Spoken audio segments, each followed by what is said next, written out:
నమస్తే అండి అందరికీ. నేను మీ Madhavi Krishna. Welcome to my channel Madhavi Krishna's Navarasa Kathamalika Telugu audio stories. వినండి, వింటూనే ఉండండి ప్రతిరోజు సరికొత్త ఎపిసోడ్లని. ఓయ్ పిల్ల నీ గొప్పేంటి 16వ భాగం. బయలుదేరుతున్నావు నాన్న చెప్పాడు గోపి. గోపి తన తండ్రి కంఠంలో సంకోచాన్ని అతను ఇట్టే గ్రహించాడు. ఏమైంది నాన్న, మీ కొంట్లో బాగలేదా? కంగారు అణుచుకుంటూ అడిగాడు. పక్కనే సూరజ్ అలర్ట్ అయ్యాడు. ఏమైంది అడిగాడు. ష్ పెదవుల మీద చూపుడు వేలు ఉంచుకుని మాట్లాడొద్దన్నట్టుగా సైగ చేసి తండ్రి చెప్పబోయే విషయాన్ని వినడానికి సిద్ధమయ్యాడు.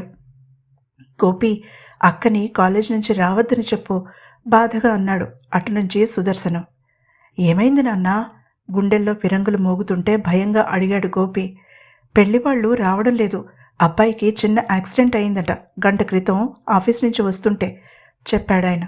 అయ్యయ్యో అవునా నాన్న, నేను వెళ్ళి చూసిరానా? గాభరా పడిపోతూ అడిగాడు గోపి. గోపి చెప్పేది విను అన్నాక అతను అసలు విషయం గ్రహించాడు. బాధగా కళ్ళు మూసుకున్నాడు. వాళ్ళు అక్క జాతకం వల్లే ఇలా అయ్యిందని ఇంకా ఏవేవో అన్నారు. ఇది అక్కకి ఎట్టి పరిస్థితుల్లోనూ తెలియనివ్వకు. కంఠం గాద్గదికంగా మారుతుండగా కొడుకుని బ్రతిమాలాడు సుదర్శనం. నేను చూసుకుంటాను నాన్న, మీరు అమ్మని చూసుకోండి. సూర్యుని ఇంటికి పంపుతున్నాను చెప్పాడు గోపి. తండ్రిని ఓదార్చి ఫోన్ కట్ చేశాడు. సూరజ్ వైపు చూసిన గోపి మొహంలో అంతవరకు ఉన్న చిరునవ్వు ఇప్పుడు మచ్చుకైనా కనిపించడం లేదు. అతనికి ఈ విషయం బాగానే అర్థమైంది. ఎలారా ఇంతమంది మూర్ఖుల మధ్యలో మనం ఉంటున్నాం అడిగాడు సూరజ్. స్పందించలేదు గోపి. అసలు సమాధానం చెప్పలేదు. అతని మనసు ఇప్పుడు జరిగిపోయిన అనర్థం మీద లేదు. అది అక్కకి ఎలా చెప్పాలా అన్న విషయం మీద ఉంది. సూరి, నువ్వు అమ్మ వాళ్ళ దగ్గరికి వెళ్ళు. అమ్మ చాలా కంగారు పడుతూ ఉంటుంది. అక్కకి ఈ విషయం తెలియదని చెప్పు అంటూ ఇక అక్కడ ఉండకుండా వేగంగా బయటకొచ్చాడు. సూరజ్ నీరసంగా పార్కింగ్ దగ్గరికి నడిచాడు. అతని మనసంతా చాలా గందరగోళంగా ఉంది. అసలు మనుషులు భవిష్యత్తుని ఎలా చెప్పేస్తారు? జరగబోయేది చెప్పగలిగితే మనుషులు దేవుళ్ళైపోరా? అయినా అక్క ఎవరికైనా అపకారం చేసే మనిషేనా? దగ్గర ఉండి యాక్సిడెంట్ చేయించినట్టుగా మాట్లాడి ఉంటారు ఖచ్చితంగా.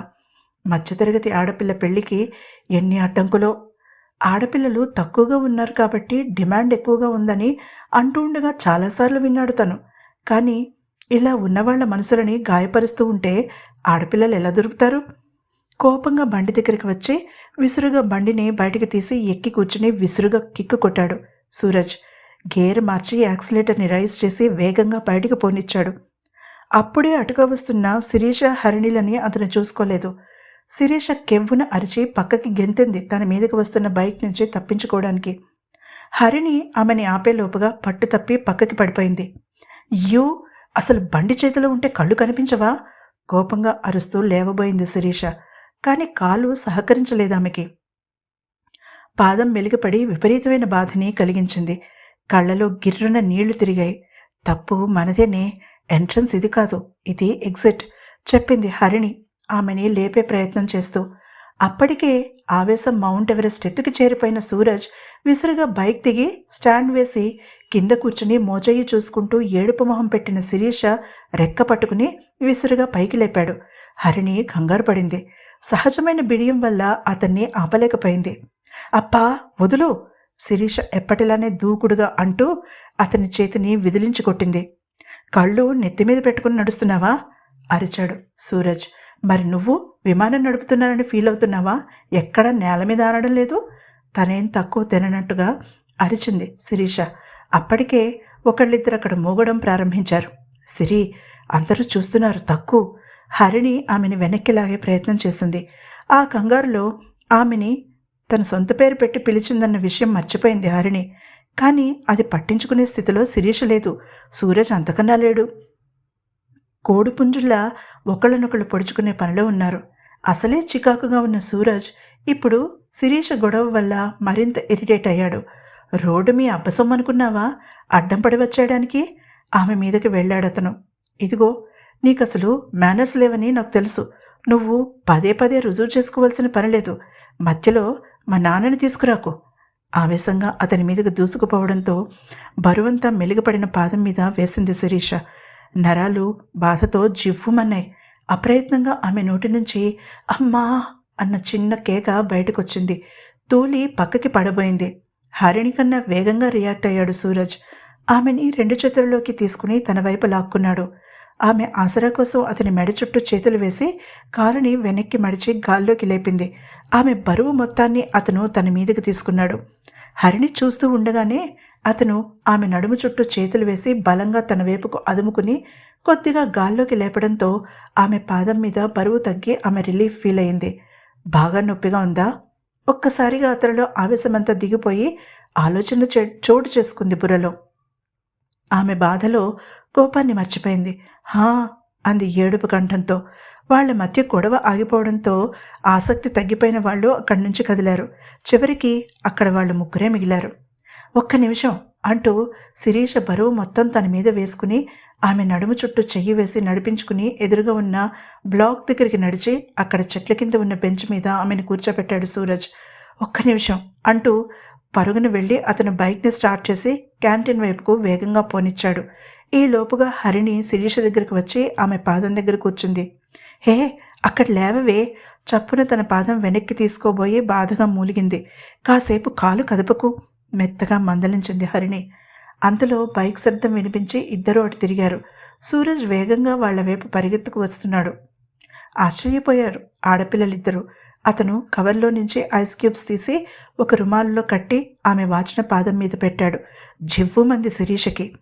అతను శిరీష పక్కన కూర్చుని ఆమెని తన వైపుకు తిప్పుకుని ఆమె కాళ్ళని బెంచ్ మీద పెట్టి పాదాన్ని తన ఒళ్ళోకి తీసుకున్నాడు.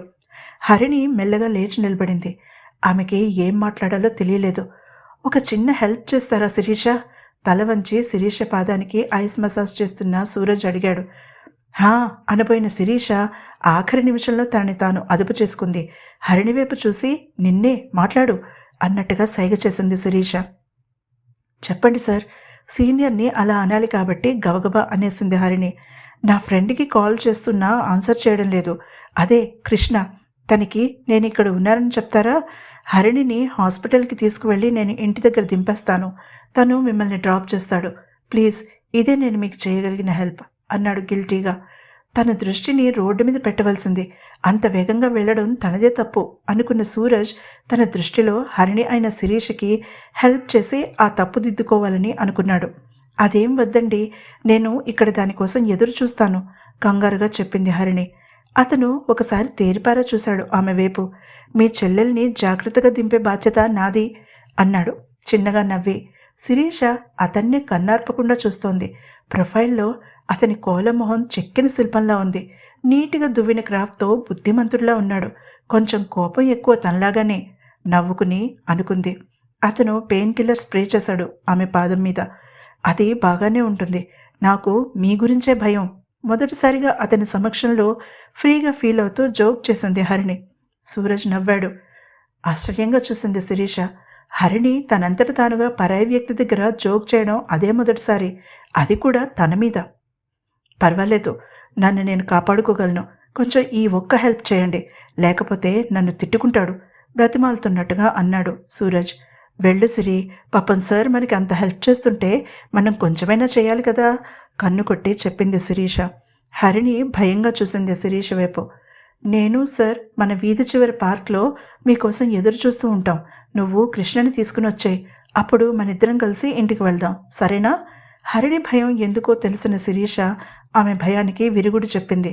అప్పుడు తేరుకుంది హరిణి మొహం. చిన్నగా నవ్వి తల ఊపింది. ఇద్దరికీ చెప్పి లైబ్రరీ వైపు అడుగులు వేసింది హరిణి.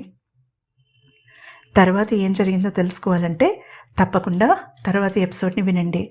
ఈ ఎపిసోడ్ కనుక మీకు నచ్చినట్లయితే తప్పకుండా లైక్ చేయండి. అలాగే నా ఛానల్ని సబ్స్క్రైబ్ చేసుకోవడం మర్చిపోకండి. తర్వాత ఎపిసోడ్ కోసం తిరిగి సాయంత్రం కలుద్దాం. అంతవరకు సెలవు.